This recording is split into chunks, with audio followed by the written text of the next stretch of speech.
Hey guys, welcome back to the shop. I think I finally saved enough worn out wood bandsaw blades to make a cool pattern welded Damascus steel knife with. So let's get started.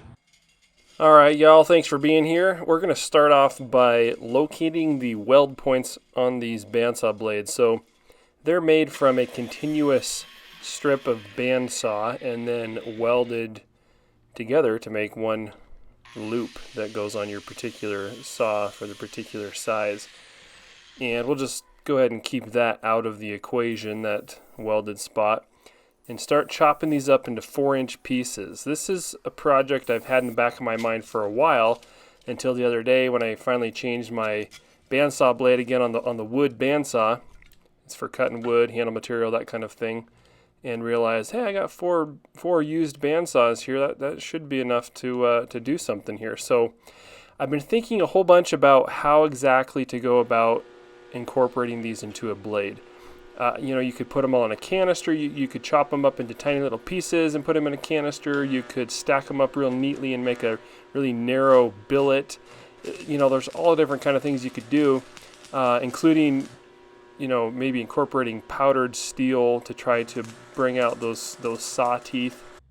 So I considered a bunch of different things, but at the end of the day, I decided to simply mash them all together and get some kind of conglomerate pattern out of those. Now, as far as the steel that this bandsaw material is made, I don't know what it is, and so I'm not going to be using this for the edge of the knife. However, I do believe it's something like 1080 steel because the teeth are comprised of the same piece of material as the rest of the bandsaw. And so it has to be hardenable steel, and they seem to last just fine for for cutting the wood, handle material and stuff. So I'm sure it's some kind of high carbon steel, but I don't know what it is, so I'm not going to try to heat treat this for an edge on a knife. Additionally, the way I'm doing this here, it's going to have some different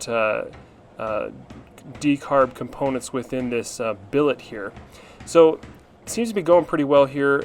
Use that diesel to enhance the carbon content just a little bit on the surface of these pieces, and then of course our borax for the flux.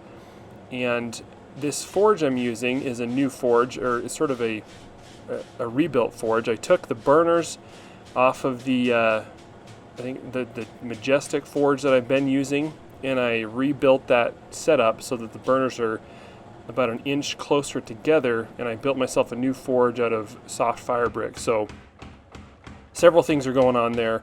I'm able to get significantly higher heat out of this forge. I don't have any cold spots or dark spots that you get from in between your burners typically. And then of course the fire brick is much more durable than the sort of ceramic felt material that the original forge came in. So, and they're easy to switch out.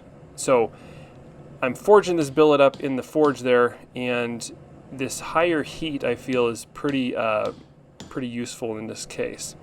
To this point, most of my forge welding is done at the lower end of the spectrum, and as long as you have appropriate pressure with that, then you're good to go and you can get really solid forge welds. But when it comes to stuff like this, where there's a bunch of different pieces that need to be really mashed together, don't start out super clean like this, this higher heat is very useful, and it just makes things stickier, and you can work with a wider range of material. So here you see my first boo-boo here. I thought I could eyeball that chisel, and not so much. So I ended up with an uneven restack on the billet here.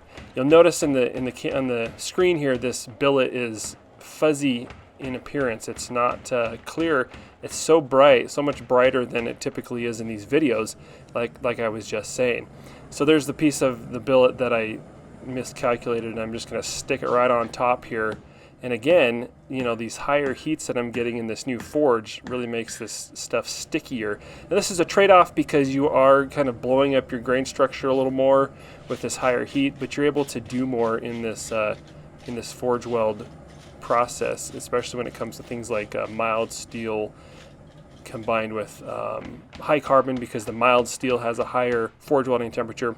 All that to say, it worked out pretty well. This is the first time in forever that I actually had some dragon's breath, which is a little bit of carbon burning off of your billet, and you see tiny little white hot sparks coming out of the forge or coming off the billet as you're pulling it out. Got a couple of those during this process here, so it's interesting. Good to go. So what I'm doing here is something I don't typically do either, but I really enjoyed the opportunity to try this, and that's simply restacking the billet. This time I actually measured it in the forging process. Instead of letting it cool down, grinding off all the scale, measuring it out, cutting up into pieces, restacking it, retacking it on the arc welder, all that stuff. You can see what I'm doing here. Other than dropping it on the ground, you just measure it out, cut it almost all the way in half, fold it over, boom, you've got a double layer count right there. And it's a very quick process. Now, this is nothing new, obviously. Skilled blacksmiths and bladesmiths do this all the time. And this is probably a more traditional, well, it is a more traditionally historical way of doing this. Again, in my experience, this higher heat is kind of necessary to make this work cleanly. I've tried this method in the past in my previous forges, and it just, I got it, but barely. And so this forge is working out better for that as well. Is this something I'm going to do in the future with my other Damascus billets? We'll see, quite possibly. It could be a huge time saver, and the process has been proven. So we'll see. But this is the 52100 steel that I forged down to dimension for the edge of this blade. It's going to go in between these two pieces of bandsaw Damascus or pattern welded steel, and that's actually going to be the edge.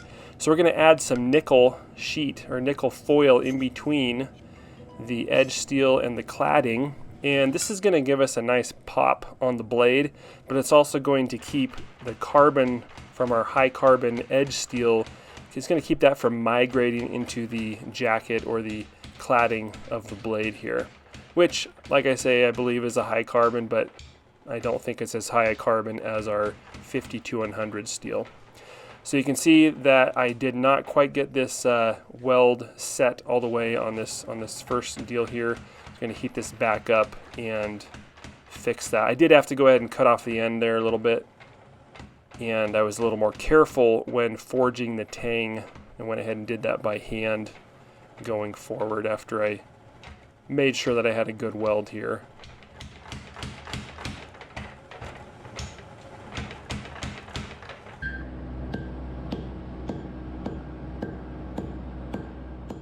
So again, you probably can see it. I can see that, during the forging and also on the video here, that the heat is higher than what I typically forge at, and something I have to be, I'm gonna have to pay attention to, because in some ways that's useful, like I mentioned, but in other ways, being able to forge at a lower heat can be beneficial, or is beneficial to the steel. So you don't want to unnecessarily forge it at higher heats either, depending on the process and what you're doing, but just something to be aware of.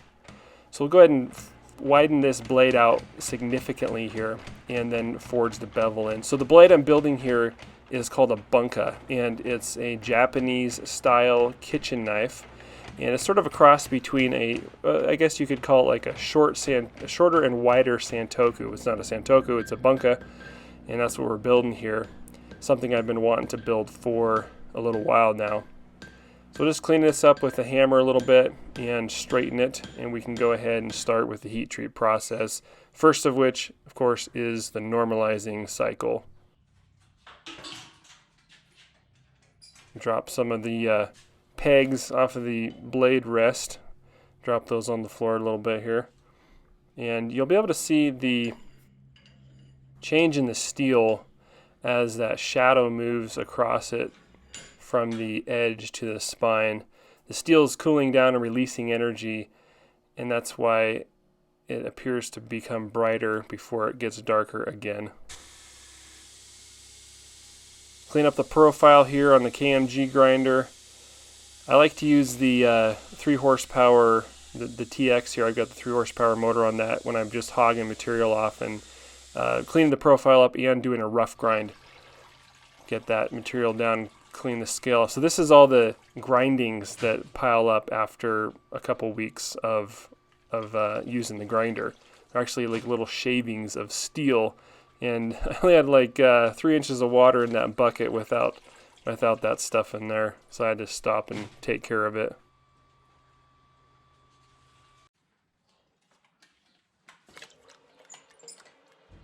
Into the quench we go, and didn't have any straightness issues, and was able to get it tempered up, and we'll go ahead and finish grind the blade now.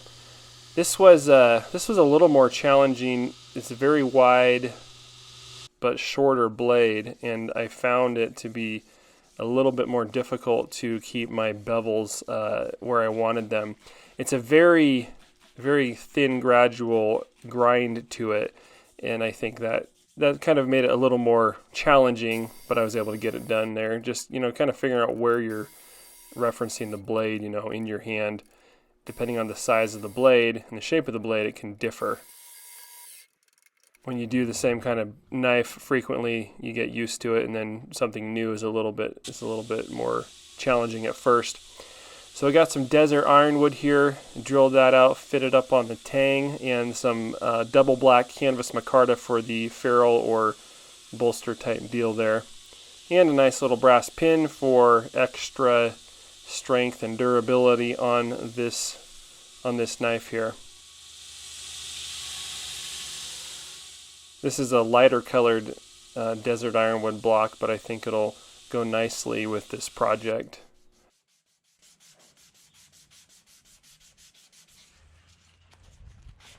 Alright guys, well this knife turned out pretty cool. I'm going to show you some pictures of the entire build here in just a second. Don't forget that you can support the channel for free simply by hitting that notifications bell so you see new cool projects when they come up. Like this video, leave a comment, and subscribe. I appreciate it each and every time. As always, thanks for watching, and we will see you on the next video.